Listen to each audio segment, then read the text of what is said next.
मौलाना आज़ाद national Urdu university के social work department में आप सभी का स्वागत है। आज हम आपसे ख़ास मेहमान से बात करने वाले हैं। डॉक्टर प्रोफेसर मुरली देसाई मैडम, आपका स्वागत है। सोशल वर्क एजुकेशन में काफ़ी सालों से as a social work educator वो काम कर रही है, तो हम सोशल वर्क एजुकेशन के बारे में उनसे ख़ास बातचीत करेंगे। तो मैडम, आपका स्वागत है। ये बताइए कि आपका सोशल वर्क एजुकेशन में आपका खुद का आना कैसे हुआ? मैंने एसएससी के बाद सोशल वर्क करने का डिसीजन लिया था। And I didn't know about Nirmala Niketan, I only knew about Tata Institute. So when I checked with Tata Institute, they didn't have an undergrad program. So then I did my undergrad in home science, and then I did my master's at Tata Institute. And my first job happened to be a research job with my head of the department at the Institute. And I enjoyed it so much that I decided to do a research course in at the Institute. And while doing that, I realized that I really want to be an academician. So then I went for my PhD to the US and then joined Tata Institute as a faculty member. And social work education then became a real passion for me for the rest of my life. Just a little brief about your journey as a educator. Please share your journey as an educator, social work educator. As a social work educator, what I realized my job profile should contain is linking research with practice, with teaching, basically. Because I realized major gaps among the three, a lot of wonderful work going on in the field, some teachers doing wonderful teaching, some doing very good research, right. But the linkages among all three were weak. So I took up that as my major goal. So I was appointed in family studies, which was a component of Department of Family and Child Welfare. So I reviewed the research done in the area, tried to discuss these reviews at a seminar with practitioners and educators, and together developed meeting points. You know, if this is what research is showing, and this is what practitioners are doing, what do we need to teach? How do we develop curriculum in these areas? Yes.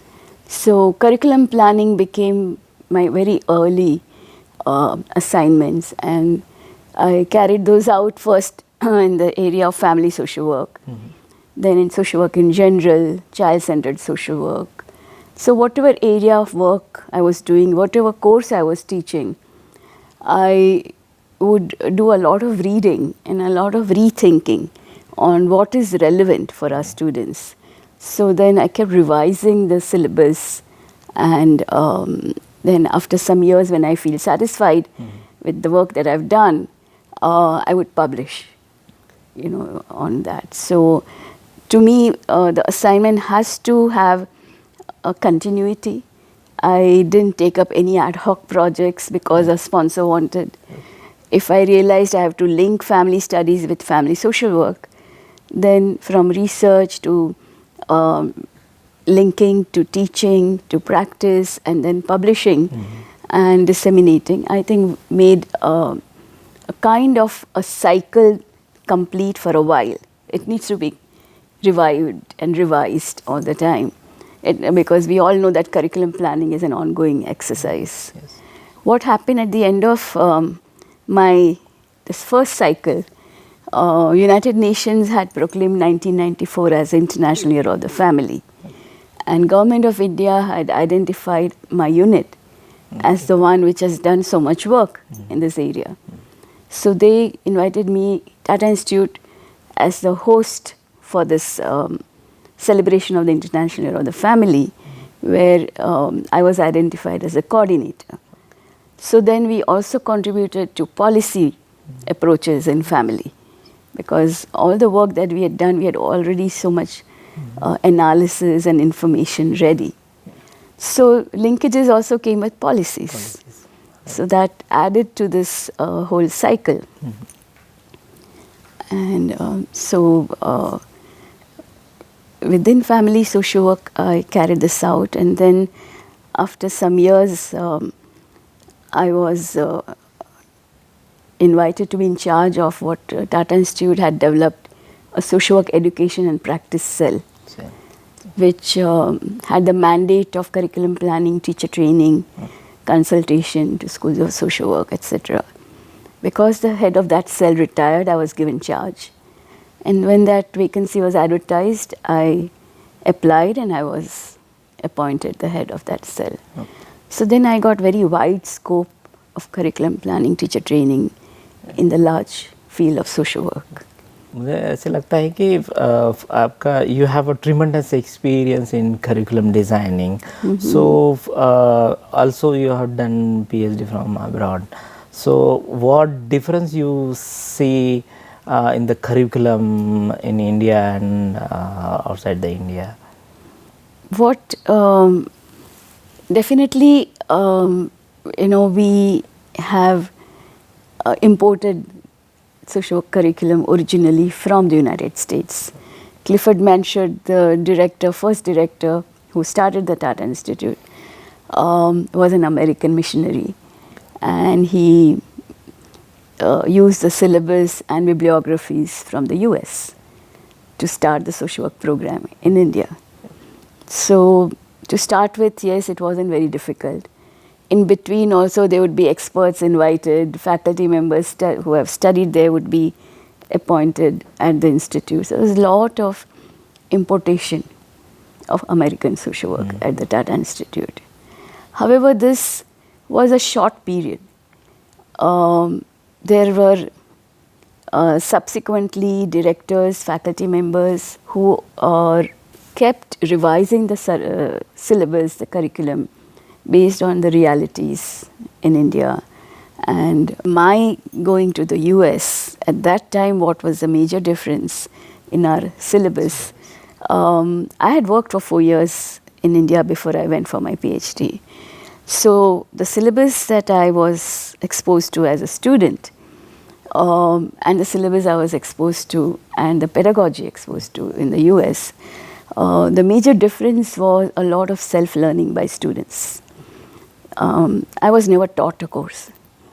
The courses had to be self-learned. The teachers were there to facilitate that learning, to recommend reading, and to have talk with you one-to-one, and then sharing of what we have read in class. So pedagogy-wise, there was a major difference. And I didn't do my master's there, so I really can't compare the two master's courses. But this whole atmosphere of self-learning impressed me a lot. Another thing that I liked in what I did in the US was very rigorous research. I had already done a research certificate in India before I went there. So I thought for PhD now I just have to write a thesis. I know what research is all about. But there's a lot of unlearning I had to do and a lot of relearning because of the rigor that they expected in research. However, overall social work's curriculum and situation in the United States, there's a lot of critique, and there's a lot that has changed now. So I'm talking about 1978, that time.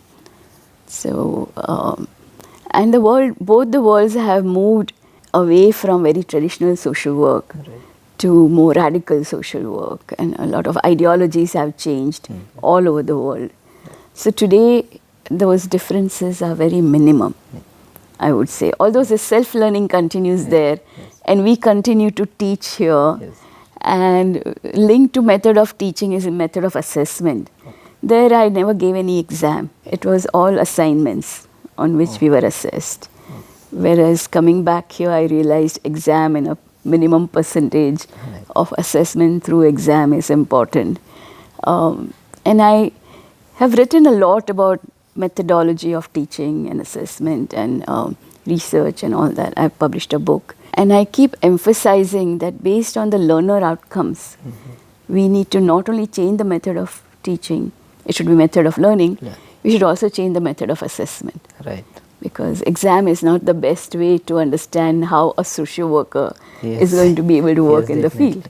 But still, many universities are still following the method of evaluation is the main core of based on the exam. Right. So, how do you see that still after a long journey of I feel very frustrated when I assess papers where students have given exams. The same students, when I have given assignment, what they write is much more meaningful than what they write in exams. Exams is a very constrained way, and then it's just what you remember you write.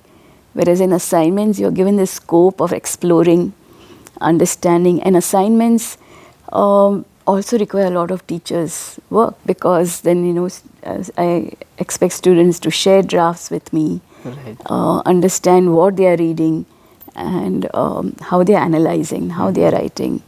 So students also learn how to write while they're doing assignments and express themselves and analyze. And I understand what they've understood. In exams, I feel very frustrated. I don't really understand what's going on in the student's mind. मुझे ऐसे लगता है कि Tata institute को India में as a Pioneer institution बोल के देखा जाता है।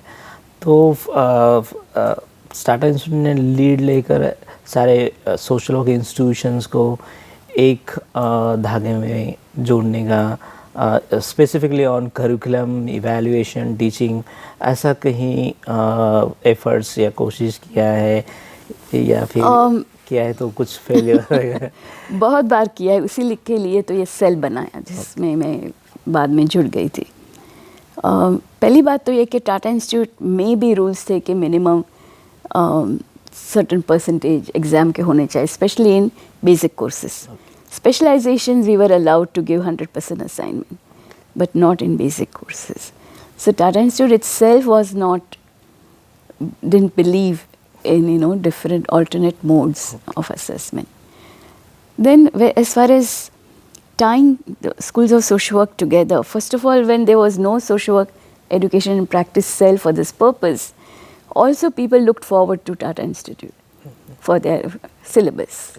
And however, the cell made it all the more convenient, because through the cell, one of the ongoing activities of the cell was conducting refresher courses which were sponsored by the UGC. So since it was mandatory, we used to conduct about 2 to 3 refresher courses a year, and participants, teachers came from all over India. So it was an opportunity for them to interact with TISS faculty, to understand what we teach, how we teach. And the courses had different themes. So depending on the theme, they would go more in-depth into that area, into the field, and so on. So refresher courses was one way schools were all brought together. TISS director, faculty were involved in review of social work education, where committees had people from all over India. Then curriculum planning, model curriculums were developed for UGC, again through committees involving different people. Last 2 projects where I was involved after I took charge. One was NAC came to us saying, Professor Rajsekharan Pillai, who was the director of NAC that time, that they have this assessment and accreditation procedure in general. They want to start program-wise, and they want to start with social work. So that assignment was given to me by Professor R.R. Singh, because he was a director at Tata Institute that time. And it was part of my cell's work. So the cell organized that seminar, again with experts from all over India in social work. And we had developed, for different criteria of NAC, we had different experts and committees which worked on those in terms of what should be the standards and what should be the procedure for NAC to do this. So that exercise was very, very fruitful. However, NAC is still not ready to do discipline-wise assessment. So schools of social work at that time were all given a copy of this report. Yes. And it was voluntary for them to use it rather than Right. an It's enforcement. mandatory, Yeah. Still, the NAC website doesn't have the They don't have. Right, social work because, criteria. They don't have. Another exercise given to the cell by UGC was to set up an official network. They had started this under the leadership of Dr. Pawan Agarwal, that every discipline should have a network to share resources and so on. Since cell already had a network and a smaller one compared to, say, engineering or something, there would be so many colleges and departments and so on. The cell was given this charge, and we worked on the modalities of this network. Committee was formed, and I think around the time everything was ready, Dr. Pawan Agarwal retired from UGC, and I also took voluntary retirement, and I don't think that project has gone ahead. Yes, there have been these opportunities now and then where Tata Institute has played an important role. So, in the today's context, what should be the better role of social work educator, do you think? First of all, I feel what the cell was doing at the institute, it need not be Tata Institute which keeps doing it. There could be regional centers, north, south, east, west, identifying schools of social work that have the resources and expertise. Set up such cells where they conduct refresher courses, they do curriculum planning. So this concentration and hegemony of Tata Institute, it is a love-hate relationship. People want it, they like it, and they hate it also. They feel that why is TIS always the one telling us what to do. So just now, after the cell, TIS has no such official role, and then people complain even about that. Why is TIS not doing anything? So it's a love-hate relationship. So I think it's a more democratic structure if you have regional centers where these activities are undertaken. What practice-based research needs to be done? What is the methodology? How do you link research to practice, to teaching? All these social work-related issues matter. Social work information centers can be set up, social work bookstores. I also was the associate editor of the Indian Journal of Social Work, through which I looked at knowledge development in social work. And I realized that even there, earlier articles in the Indian Journal were mostly written by social work educators. But when I was the editor between, I think, 95 to 98 or something, 2000, I think, 2/3 of the articles were written by non-social work people and 1/3 by social work people. So something should be of concern to all of us. And in 2000, organized a seminar on social work knowledge development and dissemination to discuss these issues: who are writing, who are publishing, who is reading what is published, and who is using what is published, and are our libraries good sources of retrieval. So that again was another cycle of knowledge development to dissemination to retrieval, that we try to identify where are the blocks, what are the concerns, how do we resolve these, how do we move ahead. Again, very fruitful seminar, good discussions. We'd invited people who are good at publication and good at libraries and, and social work educators, practitioners, and so on. So there was very good discussion, but like very many good projects and assignments, at the end of it, then if one wonders what happened, have we improved in this area, I'm not really sure. Because the Indian Journal of Social Work still has more articles coming by outsiders. So, social work educators and practitioners, what we see, there is a lot of gap between these two entities in social work domain. How do you see? Yes, unfortunately, one can see a gap. Very many social work educators themselves have started field action projects in Tata Institute. So they really link teaching and practice and research very well in their projects. But it doesn't happen everywhere. And I have done a lot of practice-based research because that's how we can really draw from practice for teaching. I have also collaborated with 3 NGOs, separate NGOs, for child rights, which is the area that my area after family social work was child-centered social work, and did field projects in the field. And again, like a cycle, we had taken up Goa for one of the projects with an NGO there. So do assessment of what are the needs there with all the stakeholders, schools and pediatric wards and even other general interest people like journalists and parks. I mean, all the child rights that are involved, the judiciary, everyone was involved as a stakeholder for child rights, and discussions were held and articles were written on what are the needs. Based on that, then we developed a plan of action for Goa. These are the needs identified, and this is what we need to do so that children's needs are met. So the plan of action was discussed with the government, with the governor, with the respective ministries, and their inputs were also taken. So then they said, now who would implement this? So we planned training programs, okay, again from every sector. So there would be people from children's institutions or children's court or schools, pediatric wards. So people working in different areas were identified.